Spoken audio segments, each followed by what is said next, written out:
Ano ang gagawin mo kung mayroon kang 1 milyong piso?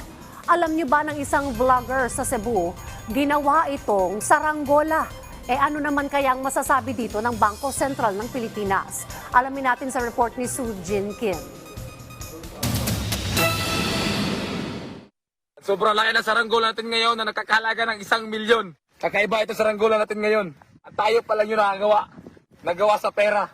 1 milyong piso ang pinalipad sa ere ng vlogger na si Boy Tapang sa Cebu. Naisipan ni Ronnie Suwan o mas kilala bilang Boy Tapang na mag-assemble ng saranggola. Sinimulan muna niya ang paggawa ng saranggola gamit ang plastic, kawayan at tape. 5 oras din ang inabot ng vlogger at mga kasama niya sa pagdikit ng tigi 1,000 pisong papel sa saranggola. Kita pa sa video ang kaba ng magkakaibigan sakaling liparin o kumalas ang saranggola. Sabi pa ng isa, kung sakaling mapigtal ang lubid, sana'y sumabit sa puno at hindi mahulog sa dagat at mabasa ang pera.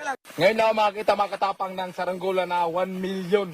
Ibang saranggola to ngayon na papaliparin natin. Huwag lang sana maputol yung lubid talaga. Kasi sayang yung 1 milyon natin. At nang pinalipad na, ilang segundo lang sa ere, naglaglagan na ang pera. Silugay yung pera, oh! Uy!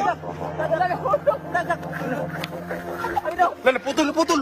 Binatikos ng netizens ang vlog ni Boy Tapang. May ibang nagsabing dapat maparusahan ang vlogger. Nadismaya naman ang iba. Sana'y ginamit na lang sa mabuti ang pera. Agad ding tinawag ang atensyon ng Bangko Sentral ng Pilipinas dahil bawal na pinaglalaroan ng pera.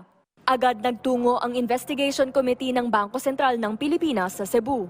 Mayroon nga pala taga-Bangko Sentral na pumunta kayo na sa bahay at dumating na nga sa kanila yung content. Paliwanag ng vlogger, hindi raw niya intensyong paglaruan ng pera dahil siya mismo ay laki sa hirap. Pinahahalagahan daw niya ang pera at for entertainment purposes lamang daw ang kanyang content. Sabay humingi ng paumanhin sa kanyang naging pakulo. Gusto ko lang po humingi ng sorry sa Bangko Sentral ng Pilipinas dahil dun sa ginawa ko na saranggola gamit ang pera. Lalong-lalo na ang Bangko Sentral ng Pilipinas ay seryoso sa pagpreserba ng integridad ng ating pera. So ngayon gusto ko lang po sabihin sa lahat ng mga tao na huwag niyo pong paglalaruan ng pera. Palagahan po natin ang pera, bigyan ng i-value natin yung pera. Kasi napaka-importante sa buhay natin ang pera. Sa ilalim ng Presidential Decree No. 247, ipinagbabawal ang pagguhit, paggupit, pagpunit at pagsunog ng kahit anong banknote at coin ng BSP. Multang aabot sa 20,000 piso at pagkabilanggo ng hanggang 5 taon ang kakaharapin ng sinumang lalabag dito. Sujin Kim para sa Pambansang TV sa Bagong Pilipinas.